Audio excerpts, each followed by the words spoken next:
moderate than they were happy with. And those kind of things happen, and boom, what happens? You end up calling someone a Russian asset, because that at that time was the update. As LAPD were about to make arrests, all of the police officers just left.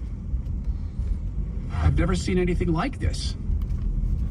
Hundreds of police officers with zip ties, and all of them just left. No arrests. Protesters shout in victory as police leave the area. Was it a virus? No, it was an order. It was a stand-down order. Let them have the city. Now, do I know that? No. But I've seen this before. Remember this. The so-called police chief in Los Angeles pledged his support to criminal cartels. He said he would fight against Trump immigration reform and ICE. He wouldn't let it happen. I've seen this before. When I was in Seattle and they took over 6 blocks of downtown Seattle, Antifa and Black Lives Matter Incorporated, I talked to people who were in Beirut. I talked to a guy who was in Ireland during the Troubles. And he said he called my show, and he'd called before, and we'd met at events, and he's real. He saw men in unmarked trucks driving around downtown Seattle, stopping police officers from arresting people.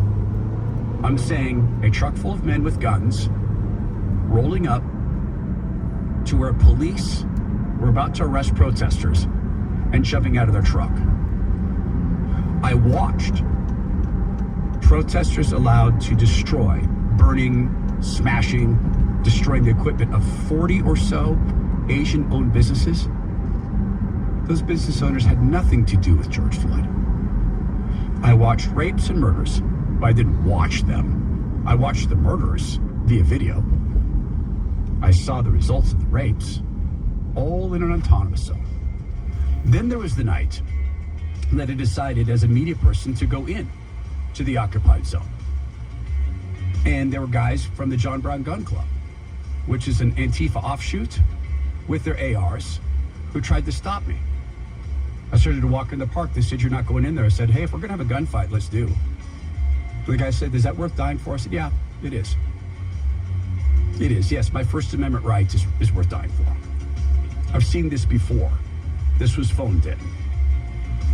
We'll come back and be in the world and not of it. Be mindful of the warning I issued. You're not gonna believe this stuff. I'm Todd Herman. This is A Disciple's View.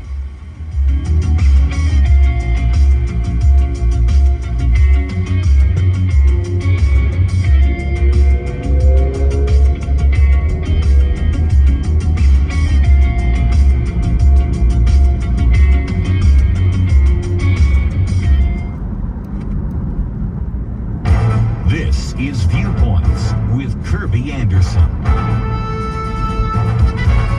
What are the 3 hardest words in the English language?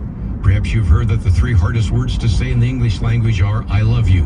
I've also heard some people say the 3 hardest words are "I was wrong." Stephen Levitt and Stephen Dubner devote a chapter to this question in one of their books. They argue that the 3 hardest words are "I don't know." They lament that this is the case because it's impossible to learn everything. Apparently, our inability to say we don't know starts at an early age. There is this classic study of British school children who were given a story and then asked 4 questions about the story. 2 of the questions were unanswerable. There wasn't any information given in the story. Nevertheless, 3/4 of the students answered these questions anyway. It becomes even more difficult to say you don't know as you get older. Children expect their parents to know everything, at least until they get to be teenagers. Then their parents are considered very stupid. Government leaders and recognized experts are not expected to say they don't know, and we've lived through a pandemic and now a political season where many of our leaders should have merely said, "I don't know." Instead, they were confident about the value of masks and vaccines. They were confident that inflation was under control. They were confident about their proposed solutions to everything from rising crime rates to rising global temperatures. Often, these were merely opinions.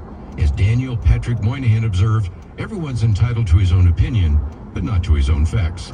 This is why we need some skepticism and biblical discernment, especially when the so-called experts make such confident statements and predictions. Sometimes the best answer is merely, I don't know. I'm Kirby Anderson, and that's my point of view.